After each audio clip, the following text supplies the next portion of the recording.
En el pueblo de Benasque se concentran montañeros llegados de toda España para asistir a la bendición que efectúa el arzobispo de Zaragoza de una imagen de la Virgen del Pilar que ha de ser colocada en la cumbre pirenaica del Aneto y que transportará el primer presidente del Club Montañero de Aragón.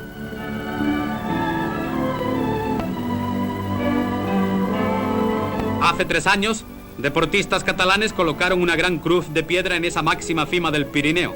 Y hoy, montañeros de las 3 provincias aragonesas acometen esta empresa llena de fe y realizan la ascensión en la que invertirán unas 8 horas.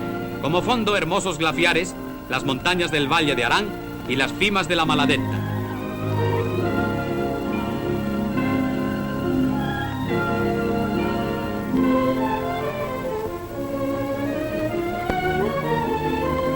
La iniciativa de esta empresa correspondió al semanario católico El Cruzado Aragonés y fue acogida con el mayor entusiasmo.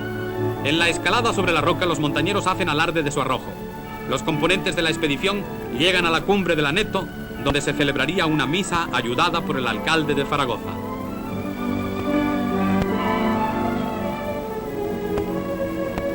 El altar es de granito de Pont de Suert y la imagen de la Virgen está cincelada en piedra de Alicante.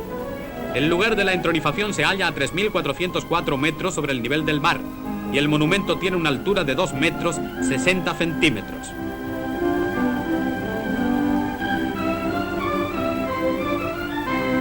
Un escalador de 8 años de edad hace una conmovedora ofrenda de flores a la Virgen.